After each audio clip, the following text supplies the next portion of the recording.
What does the word stereotype mean to you? Okay, so stereotype to me is probably like cliche or already judging someone before you know them just because like by something you see, like maybe color, maybe their hair length, maybe their outfit or something like that, yeah.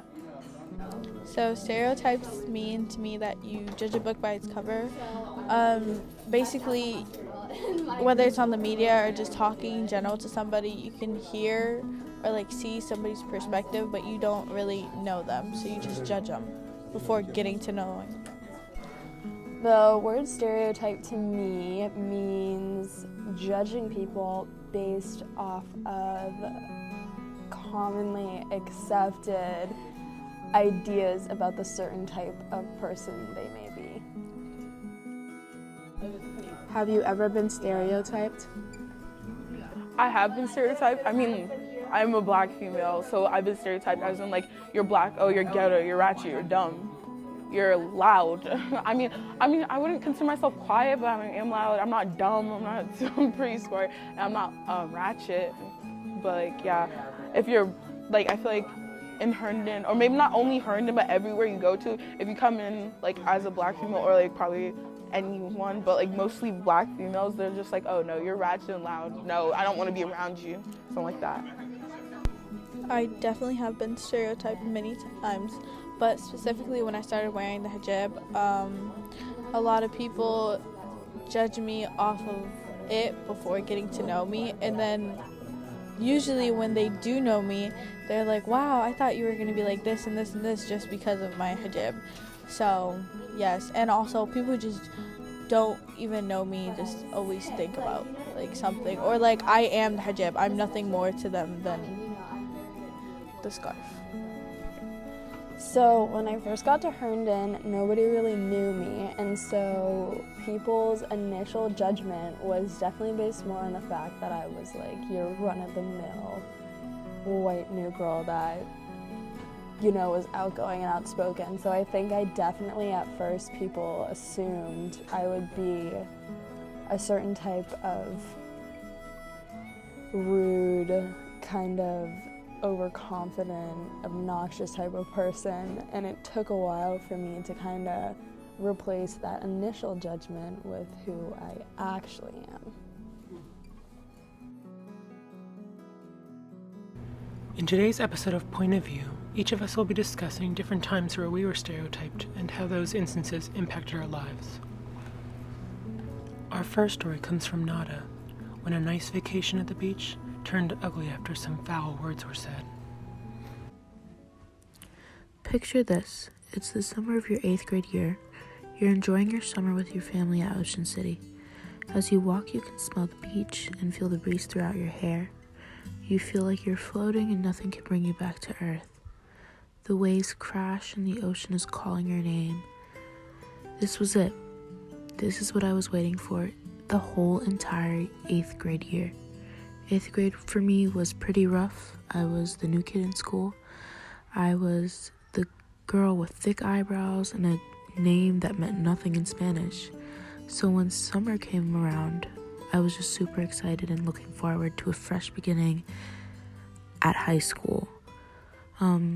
August 17th through 24th, the 24th was beach week for my family. We had a tradition every summer to go to Ocean City. So on this trip, it was the second night, and we hadn't gotten any food, so we all decided to go to Burger King. I wanted fries, so I was happy with that decision. We went down to the lobby, and I created a bond with the manager because he said that I reminded him of his daughter. He told us to have fun, and I told him when I told him that we were going out to eat.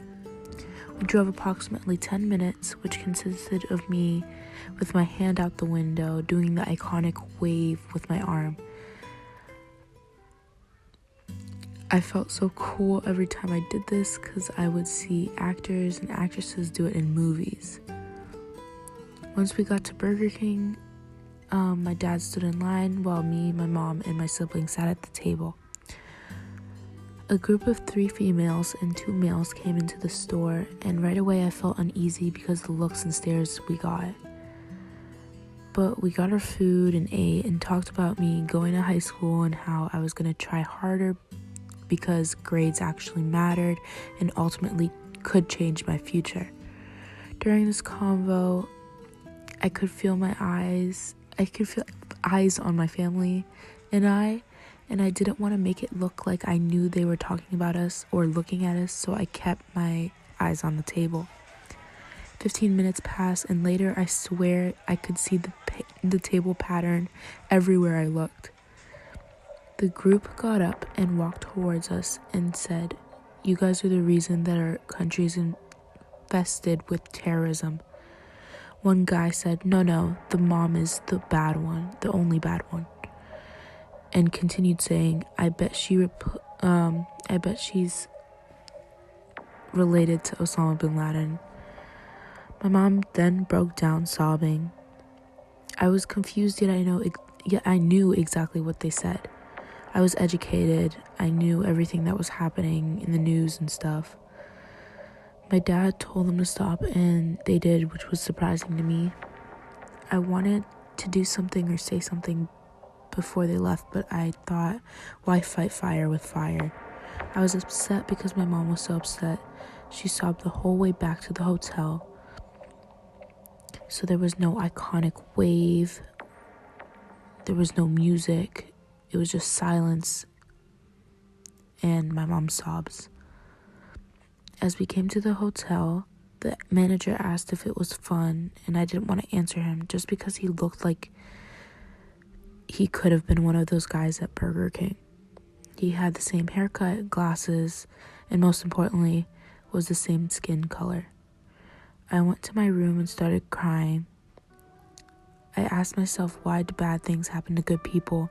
And I couldn't find an answer. It's also hard to answer that question today. That day continues to replay in my head every time I see a headline come on the news about Muslims and what we're doing. I would say what we are doing. I would generalize myself because people usually did it to my mom, and I knew that it wasn't happening to me because I wasn't visibly Muslim with a headscarf. Till that day, I had many struggles with my religion because I don't wear the hijab, and I don't feel that I am a good Muslim because I don't wear it. But I'm so afraid with today's society and the views of Muslim women on the news and stuff like that. If I did wear the hijab, I would be scared to walk alone, make new friends, because my mom had such bad experiences, and I felt like I couldn't face everything like my mom did. That day affects my growth because I'm scared of all the backlash and comments I would receive. In Nada's story, it starts off with how her family and Nada feel uncomfortable about how these people are staring at them, and it's not really that big of a deal at first, obviously, because, it's just eyes on them, but they don't really expect what's going to happen next because they're just there on a family vacation, and they're just trying to get food when all of this happens, and they don't really know how to react to it. I was thrown off guard. I just didn't know what to do. I just had my head down, and And it's like alarming because you're just in like a restaurant where everyone is just like eating, minding their own business, and someone feels like comfortable enough to come up and like accuse you of something that you have nothing to do with. And it's just like sickening.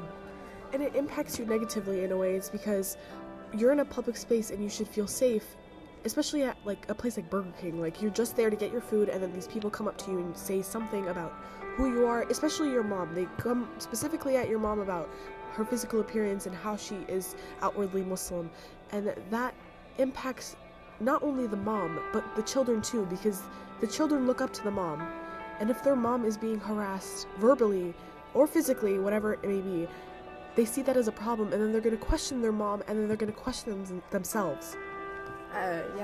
Obviously, I've always had this struggle with my religion because I don't wear the hijab, and I'm just so scared what comes with it, because when I look at my mom, she's gone through so many things, and I just don't think I could be able to do any of that. And And the stereotypes people like place on certain groups and stuff, it makes those groups like fearful of who they are and who they identify as, because they have like that is their identity and they don't know what to switch to because that's who they are.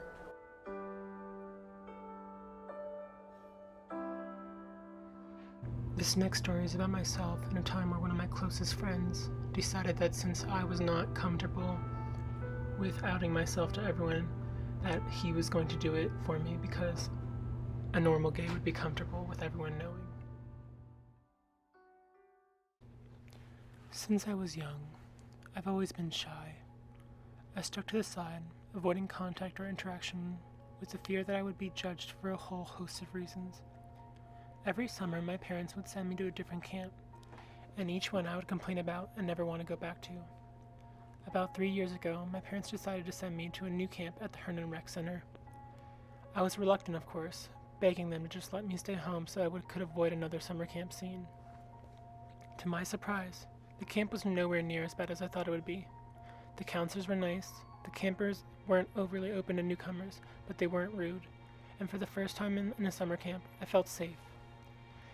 It was at this camp that I met my future best friend. His eccentric personality and utter disregard for the judgments of others gave me a sense of pride that I hadn't felt before. He was the first person I came out to, and we were as close as brothers for years. Last year, I had developed a crush with a boy I worked with and would tell Tony about him all the time.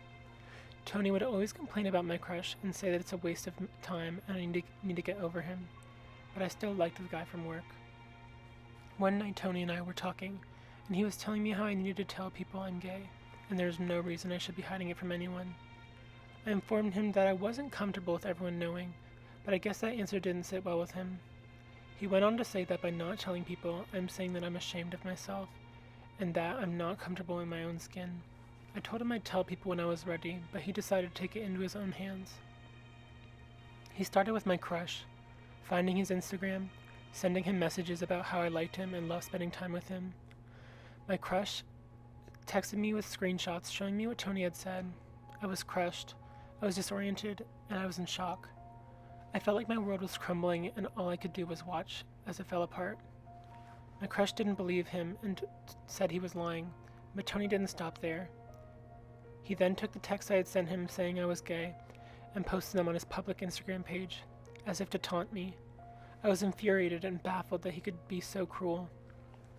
I went to the school administration and the school officer to see if there's anything I could do to get him to stop posting my private messages on his account. I was told that neither the school nor the police could take any action against him. They told me that if the incident had affected me more, like my grades had dropped or I had been bullied at school because of the posts, then maybe they could take action. I was so mad. I felt abandoned. Tony was posting my personal information for the whole world to see, and there wasn't a thing I could do about it, except to watch and brace for any damage that could come from it. And then to know that the school I loved going to couldn't help me because I wasn't hurt enough, wasn't impacted enough by this horrible thing he did. I tried so hard to not let it get to me, to keep my grades up, to keep focusing on school, just to find out that because I did all that, he would be able to get away with all of it. The post went on for a few months until I guess he ran out of things to say or just got bored. I choose to live my life in a way that is comfortable for me, and I still can't understand to this day why that would offend someone enough to want to hurt me for it. I think in Jaden's story, it's also a lesson about friendship because he talked to his friend about how he's gay, and his friend questioned his gayness and said that he's not gay enough. And I think that in itself is very problematic because not only does that make you question your friendship, it also makes you question yourself, because if someone who you care about or someone who you're acquainted with says something about you, you start asking yourself these questions about, am I really this, am I really that? And it's like you don't really know where you stand anymore, and that can lead to further problems because at the end you'll just be lost and even more confused than you were in the beginning. And it's like confusing because like I trusted him for so long and he was the person I confided in and basically looked up to, and then to find out that he didn't believe that I was myself enough, or I was hiding myself purposely for everyone. And it was just like, it was hurtful because it's like I feel like I'm comfortable in my skin, but he said I wasn't comfortable. And it's like unsettling because it's like you trust these people and they're supposed to tell you like and support you, and then instead of supporting me they're like bringing me down. and trying to make me feel like I'm lesser than. And even if you were hiding yourself, that's literally none of his business. He's not allowed to be the person who can go and tell other people about that you're gay or that you have a hard time coming out. There's literally no. He has no place. He has no place to go ahead and take the initiative to go ahead and tell people that you are gay or that you're not gay enough. Yeah, I just really don't like the way that he had a decision to keep quiet.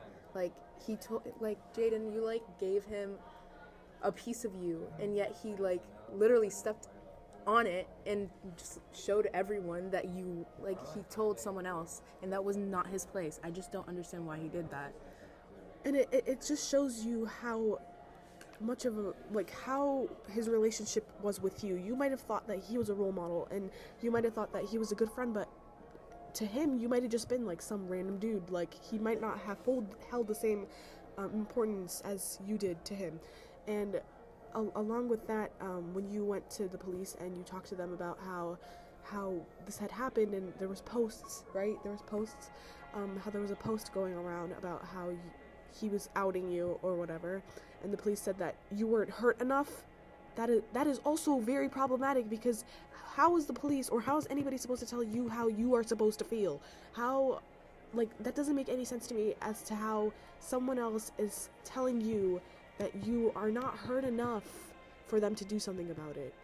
And yes, the police, they can only do so much, but like, the fact that they had said that is really hurtful, not only on you, but like on everything else as well, because that just puts a downer on you, and you already question yourself because your friend did it, and now you're questioning it because a person of authority did it. Yeah, and it was really like frustrating because I'm going to the school asking for help, I'm going to the police asking for help, and then they're telling me that if I was hurt more than I was, or if it was affecting me more, then they could do something. But it's like so angering, because it's like I was trying not to let it get to me, but because I did that, supposedly it's not like a valid argument to have it to like seek action towards the incident. So it was like really angering. So it goes back to not a story, because it's all about questioning yourself. Because stuff like this happens, you start to ask yourself about your identity. Is this really who I am, or am I that label, or am I what that other person said about me? And that's very harsh on a person, and it can affect them in many more ways than just one. It'll affect their school life and their home life, and it can lead to like very negative things like depression and other negative thoughts. And I think people need to realize that their words have a lot of heaviness and an impact on a person, and people need to realize that these stereotypes and these labels and their words can severely affect a person. And yeah, these stereotypes are like shaping people, and they're making them think they have to be a certain way or act a certain way, and that's altering who they are and what their identity is. Our final story comes from Nura, about a hateful joke on the bus. I guess the moment that impacted me the most was the situation where I was on the bus in 8th grade, and someone said that they had videos of my family bombing buildings. They didn't say that right away as soon as I got on the bus. I first, walked out of the building, found my bus, made my way back to the seat that I was assigned, which was the last seat on the left side of the bus. And every day is like the same. Everybody makes jokes, and all the 8th graders sit in the back, so we all talk about our days. I was a little bit more quiet than everybody else, and I kept to myself, but that day they were making jokes, and I was laughing because they were funny, and I was just taking a part in the conversation like everybody else was. So I guess I had made a dumb joke, or a dumb joke like everybody else does, but mine seemed to be more dumb than everybody else's, because they had to, or one specific person had to call it out. And he's usually the one who makes fun of the rest of the boys, because a lot of the boys sit in the back and then there's 2 girls who sit in front of me.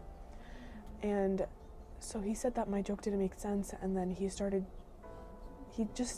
elaborated on the fact that my joke was just dumb, and I didn't understand why he was elongating it, because it was no longer funny, but he apparently found it funny. So I told him to stop, and I told him, I was like, it's not that serious. But he kept going on, and and I guess he saw that I was bothered, so he just wanted to say more, just to keep irritating me. And then he said, "Oh, shut up, I have videos of your family bombing buildings."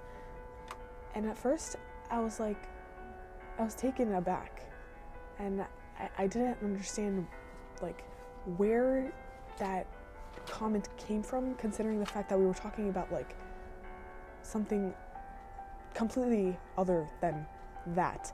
And when he said that, I just stared at him, and I could just hear the echoes of everybody else laughing at the fact that he said that. And it was such an out-of-body experience, because yes, I was sitting in my seat, but I felt like I was floating around in those 6 seats, watching everybody rock their bodies back and forth as they laughed at the fact that he said something like that. And I couldn't hold it in. I didn't know what to say. I cried. I cried in front of everybody, and they kept on laughing. It felt like an eternity that they kept on laughing. The bus driver, I could see in his mirror that he was looking back at us. He didn't say anything.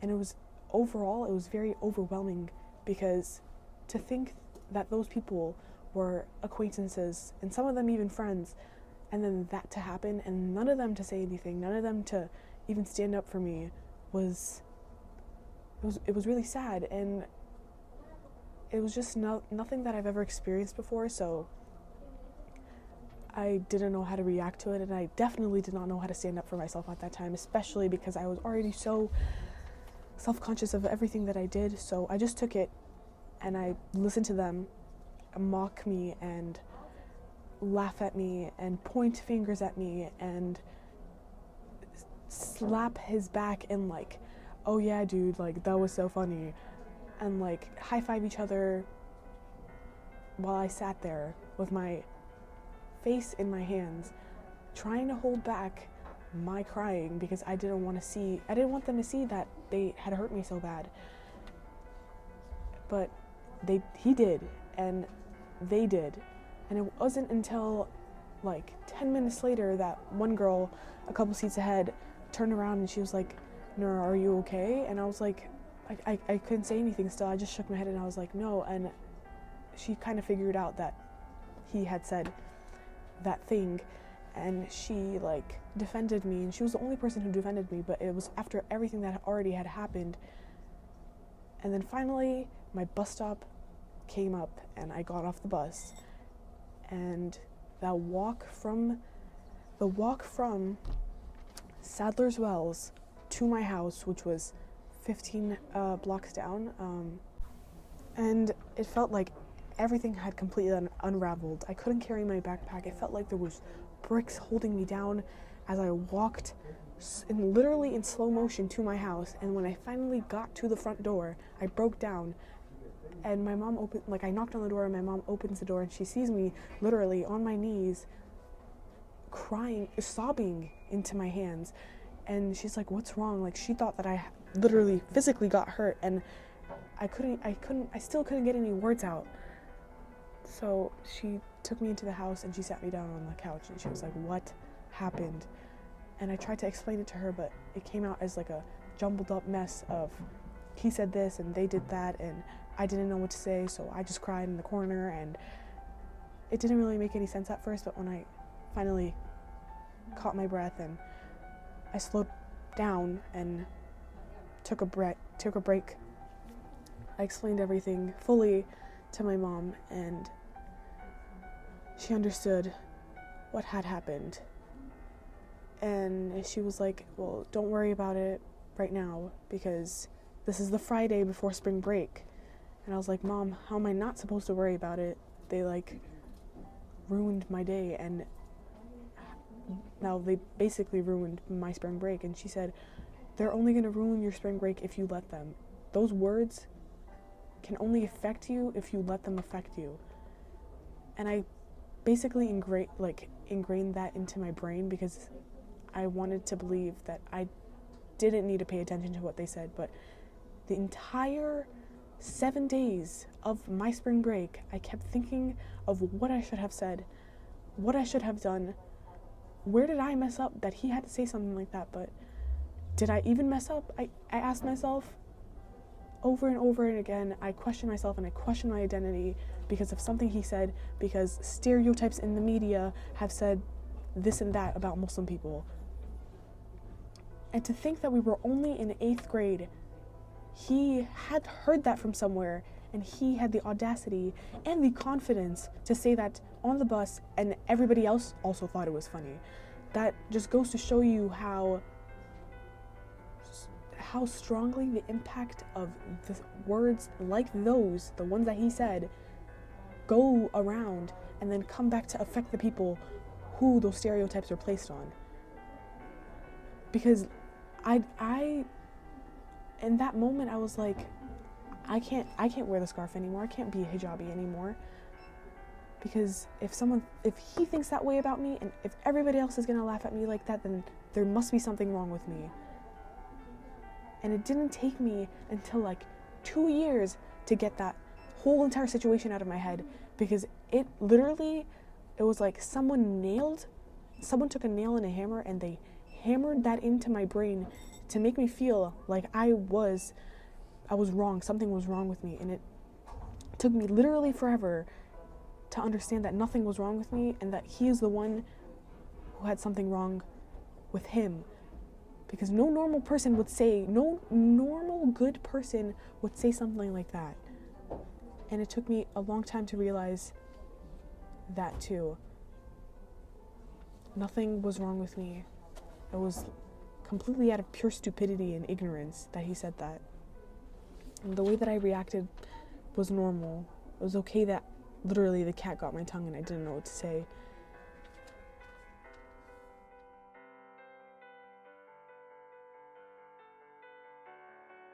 When the bus incident happened with me, I didn't really know what to do. Just like in Nada's situation, I was really taken aback. I didn't expect something like that to happen on my trip home right before spring break, so I really didn't know how to react other than to cry. And I think I already mentioned how this incident has impacted me in a lot of ways, and it wasn't something that just happened once and I forgot about it. It lingered in the back of my mind for such a long time. Yeah.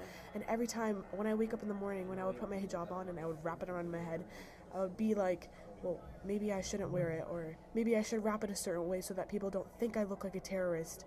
And I questioned every single step that I made. I was like, am I dressing weird? No, I wasn't dressing weird. Am I writing weird? No, I'm not writing weird. Are the topics that I choose for my essays very problematic and very controversial? Yes, they were, and that was something that I was very passionate about, but people came at me for that, and they said that I was an outsider just because I looked different from them. And I think that all of that just negatively impacted my middle school and beginning of the high school experience, because I was constantly thinking about what had happened then, and every single moment after that I was very self-conscious of, because I didn't want to screw up. I thought that there was something wrong with me. And for me personally, I've had the pleasure of knowing like multiple hijabi and multiple Muslim people. Mm-hmm. And it's like I've been accustomed to all that, all their culture and like their beliefs and stuff. So it's like I'm comfortable with that. But it's like weird to think about, because like all these kids in like middle school who don't know Muslim people and they're not accustomed to all those beliefs and stuff, they're just working off what they see in the news or something, and they just associate everyone with that subject. And the worst part is the media portrays the worst parts of Muslim culture, and like you never really get to see the good. It's just always, I mean, whenever you turn the news on, it's just bad, bad, bad. There's nothing really positive. And I guess that's the point of the news, because they are supposed to report on everything, but I feel like there's so much negative things happening, not only in America, but like all over the world, and it's just so constant and like it's consistent, and every time you refresh your Twitter page, something has happened. Yeah, and because they're seeing all this negative stuff, they just think that it's normal, and they think they just say those things to and they people. generalize. Sometimes I don't even blame them because how we're portrayed in the news. Like, it's just so much negativity, and it's so It's so always in your face. So it's like it's hard not to believe if you don't have any other source. It's hard not to believe that it's not true, because if you're constantly seeing it and if it's constantly in your face, and if you have a president who also goes in on Twitter and says whatever about whatever group, then obviously you're going to believe whatever they say. Especially in places where you don't have access to other news outlets or other forms of media. You just go with whatever is presented to you, and you just stick by that, and you believe that, and then you never meet someone who is Muslim or who is black or who is gay, and you're stuck in that bubble of that belief that could be wrong for the rest of however long, for the rest of your life sometimes. Yeah, and you're isolated in misinformation, and you're just stuck there just hearing all these horrible things, and you just associate these groups with those horrible things, and suddenly that's all you think about when you see them, and it just makes like a horrible situation for everyone.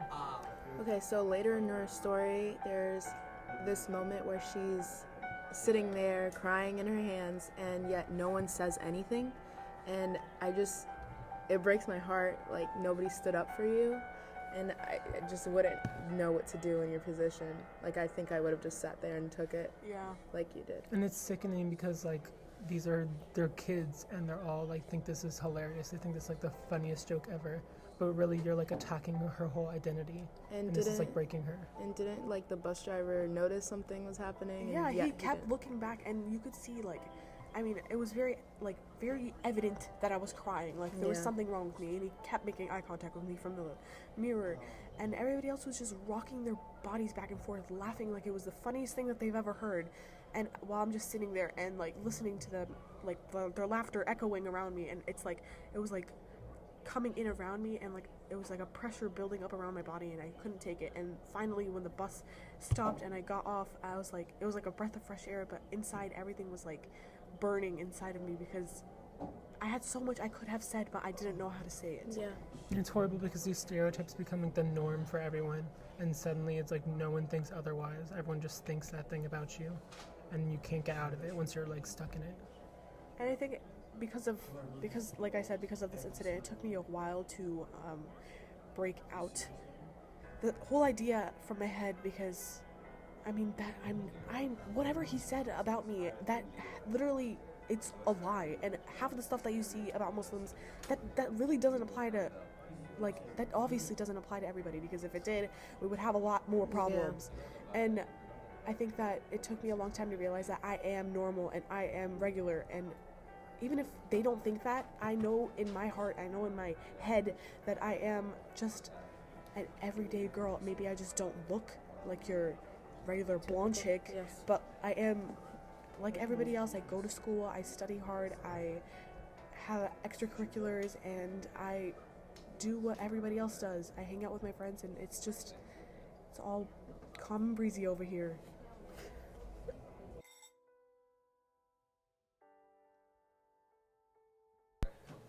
Stereotypes don't only impact you when you're young.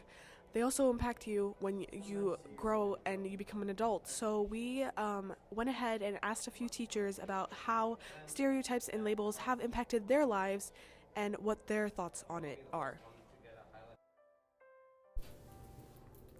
Fortunately, I don't think I've really been affected by stereotypes, other than, I guess, I should say in a negative way. But I do think, like, I've taught a lot of different students, and I think, like, when we first meet at the beginning of the year, there's always, like, an expectation of how I'm going to be as a teacher, and it's always, an interesting time getting to know people and learning that, like, the expectations they had of you don't always measure up to, or you don't always fit the mold that they had in their mind.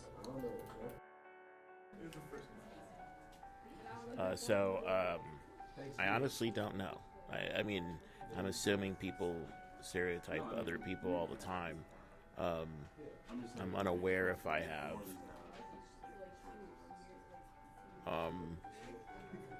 But knowing human nature, I would assume, sure.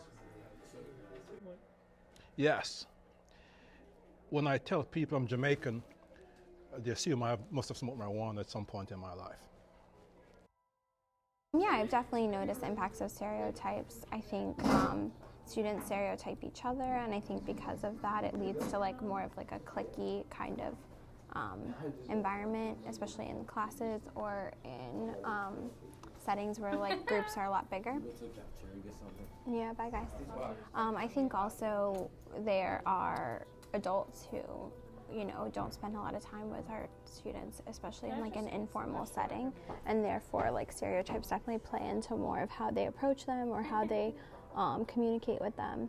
And I think the biggest thing I just always try to make sure my students know is that like before you get to know somebody, the best thing you can do is just be respectful and understanding that presenting yourself a certain way or dressing a certain way might contribute to those stereotypes. And so the best thing you can do is try to present yourself the best, most professional way as possible. I would assume, yeah, that I've seen students I think are stereotyped. I mean, when kids are walking the halls, I think some kids are treated more equal than others based on what other attributes they have. I also see students kind of like, in a lot of ways, self-segregating and forming cliques on their own, and that might be a result of stereotyping as well. So, yeah, I think students do it. Today on Point of View, we discuss 3 stories of stereotypes and how they impacted our lives. Another thing that we established is that these stereotypes and these labels not only impact us 3, but they go on and impact other people from different groups, all groups of people who have been labeled negatively by the media or people of authority. And they place people in these imaginary boxes that hold them back from growing and glowing for the rest of their life. And it takes a lot of courage and strength to move past these labels, and a lot of emotional support from other people around you as well to move on from these labels and look past them to become who you are and reach your full potential.